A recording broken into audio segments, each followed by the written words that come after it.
매일 성경 묵상, 오늘 본문 말씀은 창세기 9장 18절에서 29절까지 말씀입니다. 오늘 본문은 노아의 가정 안에 드러난 인간의 죄와 연약함에 대해 말씀하고 있습니다. 저는 오늘 본문을 통해 경건한 삶에 대해 묵상하게 되었습니다.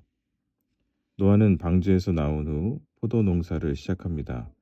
고대 근동에서 포도 재배는 가장 보편적이면서도 중요한 농업이었습니다. 포도주는 올리브 기름과 더불어 삶을 풍요롭게 하는 하나님의 선물로 여겨졌습니다. 그래서 잔치 때에 꼭 있어야 하는 음식이었으며 때로는 약으로도 사용되었습니다.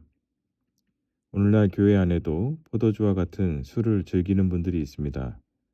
술을 기호식품 정도로 생각하기 때문입니다. 그러나 술을 마시는 것에 대해 비교적 개방적인 서양의 크리스천들 가운데에도 신실한 사람들은 술을 거의 마시지 않습니다. 왜냐하면 술이라는 것이 우리 삶에 이로운 것보다는 해로울 때가 훨씬 많기 때문입니다. 성경은 포도주에 대해서 긍정적인 측면과 부정적인 측면 둘 다를 말씀합니다. 예수께서는 가나의 혼인잔치에서 잔치에 필요한 포도주를 채워주셨습니다. 사도 바울은 디모데에게 위장병이 있을 때 포도주를 약으로 좀 쓰라고 말하기도 했습니다. 그러나 성경은 대부분 술에 대하여 부정적인 태도를 취합니다. 사도 바울은 로마서 13장에서 낮에와 같이 단정히 행하고 방탕하거나 술 취하지 말며 음란하거나 호색하지 말며 다투거나 시기하지 말라고 말씀합니다. 이 모든 것이 술 취함과 관련되어 있습니다. 그런가 하면 에베소서 5장에서는 술 취하지 말라 이는 방탕한 것이니 오직 성령으로 충만함을 받으라 말씀합니다. 성령으로 충만한 사람은 결코 술에 취하지 않는다는 말씀입니다. 이러한 이유 때문에 구약에서도 포도주는 하나님이 주신 선물이기도 했지만 제사장들과 나시린들에게는 금지되었습니다. 노아가 술에 취한 것이 문제가 되는 이유가 여기에 있습니다. 그는 단지 한 가정의 가장이 아니라 홍수 이후의 새 인류의 대표였기 때문입니다. 그는 아담과 마찬가지로 하나님 나라를 대표하는 제사장이었습니다. 그래서 그의 술 취함은 단지 개인적인 차원을 넘어 공동체 전체에 영향을 미치는 일이었습니다. 그런데 노아의 문제는 단순히 술에 취한 것에서 그치지 않았습니다. 그는 벌거벗었음에도 자신의 수치를 인식하지 못했습니다. 아담과 하와는 죄를 짓자마자 부끄러움을 느꼈지만 노아는 그 부끄러움조차 감각하지 못합니다. 이것은 매우 중요합니다. 왜냐하면 노아는 홍수 이전만 해도 하나님께 은혜를 입고 당대의 의인이라 불리던 사람이기 때문입니다. 그는 하나님의 임재 가운데에서 살기를 힘썼던 사람입니다.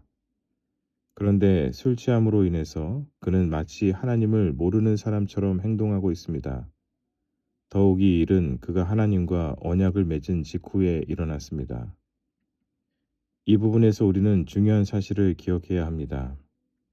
술 취함은 우리를 은혜에서 멀어지게 할 수 있으며 또한 과거의 은혜는 오늘의 경건을 보장하지 않는다는 것입니다. 어떤 사람들은 과거에 받은 은혜에 묶여서 살아갑니다. 그래서 자신의 간증을 마치 영웅담이나 무용담처럼 사람들에게 말하기도 합니다. 그러나 매일의 삶 속에서 하나님의 말씀과 기도로 살아가지 않는 인생은 노아와 같이 어느 순간 술에 취한 사람처럼 하나님의 임재에서 멀어지고 죄를 지으면서도 죄에 대해 무감각한 삶을 살아갈 수 있습니다. 이제 노아의 불경건은 노아 자신에게서 끝나지 않고 그의 자녀들에게까지 이어집니다. 함은 노아의 아들로서 아버지의 수치를 보고 그것을 덮어주기보다 다른 형제들에게 전했습니다. 당시 문화에서 함의 행동이 문제가 되는 이유는 그것이 가문의 권위와 질서를 무너뜨리는 행위였기 때문입니다. 고대 근동에서 아버지는 가문의 대표이며 권위의 상징이자 질서의 중심이었습니다. 그래서 함의 행동은 결국 그가 아버지의 권위를 약화시키고 자신이 가문의 우두머리가 되고자 하는 시도였습니다. 반면 셈과 야벳은 아버지의 수치를 직접 보지 않으려고 뒤로 돌아가서 아버지를 덮어주었습니다. 이 두 아들은 아버지의 실수를 알았지만 하나님이 세우신 질서를 무너뜨리지 않기 원했습니다. 그래서 그들은 아버지의 명예를 실추하는 대신 세워드리려 했습니다. 우리는 모두 정의로운 사회와 건강한 공동체를 원합니다. 그러나 죄인들이 모인 곳이기 때문에 때로 우리는 불미스러운 일들을 맞닥뜨려야 할 때가 있습니다. 최근 들어 많은 주님의 신실한 사람들이 은혜에서 멀어지는 일들을 우리는 뉴스를 통해서 듣게 됩니다. 그때 우리는 함처럼 잘못을 드러내야 하는지, 이 사람 저 사람의 그 일을 전해야 하는지, 아니면 샘과 야베처럼 그냥 덮어줘야 하는지 판단하기가 무척 어렵습니다.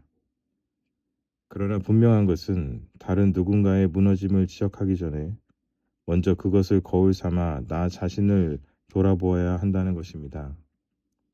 마태복음 7장에서 예수님은 이렇게 말씀하십니다. 비판을 받지 아니하거든 비판하지 말라. 너희가 비판하는 그 비판으로 너희가 비판을 받을 것이요 너희가 헤아리는 그 헤아림으로 너희가 헤아림을 받을 것이니라. 어찌하여 형제의 눈 속에 있는 티는 보고 내 눈 속에 있는 들보는 깨닫지 못하느냐. 보라, 내 눈 속에 들보가 있는데 어찌하여 형제에게 말하기를 나로 내 눈 속에 있는 티를 빼게 하라 하겠느냐. 외식하는 자여, 내 눈 속에서 들보를 빼어라. 그 후에야 밝히 보고 형제의 눈 속에서 티를 빼리라. 최종 판단은 하나님께 달려 있습니다. 무언가 잘못한 사람이 하나님의 사람이라면 하나님께서는 그 사람을 그 상태로 그대로 두지 않으실 것입니다. 하나님께서는 징계하시며 아픔을 통해서라도 그가 다시 하나님께 회개하고 돌아오게 하실 것입니다. 그러므로 누군가의 실수와 문제 앞에서 우리는 그것을 드러내는 일보다 먼저 나 자신이 하나님 앞에 바로 서 있는지를 점검할 수 있어야 합니다. 베드로전서 4장에서 베드로 사도는 이렇게 말씀합니다.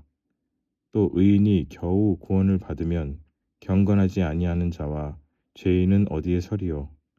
그러므로 하나님의 뜻대로 고난을 받는 자들은 또한 선을 행하는 가운데서 그 영혼을 미쁘신 창조주께 의탁할지어다. 이 땅의 절대 의는 예수 그리스도 외에 존재하지 않습니다. 노아는 당대의 의인이었지만 결코 모든 사람들의 모델이 될 수는 없었습니다.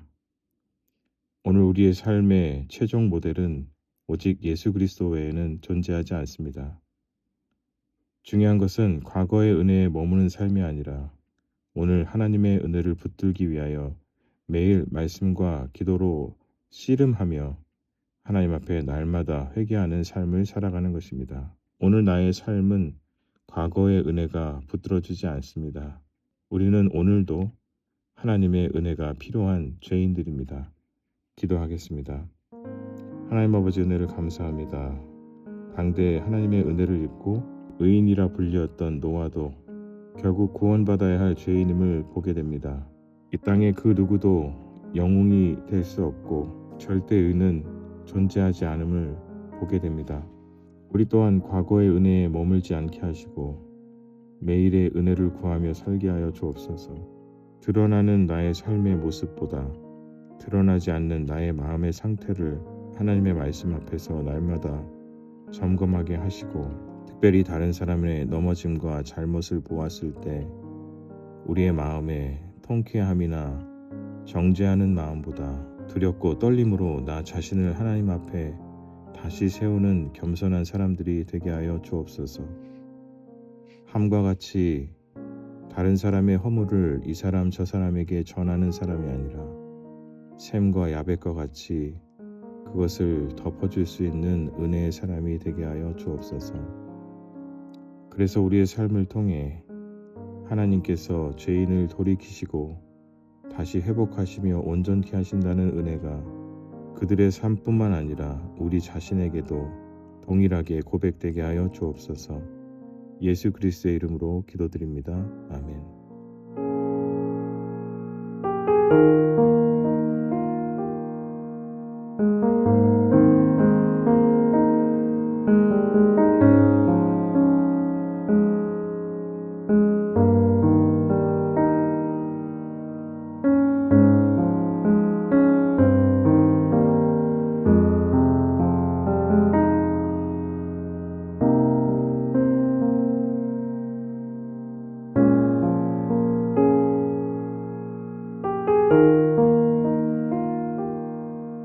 you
you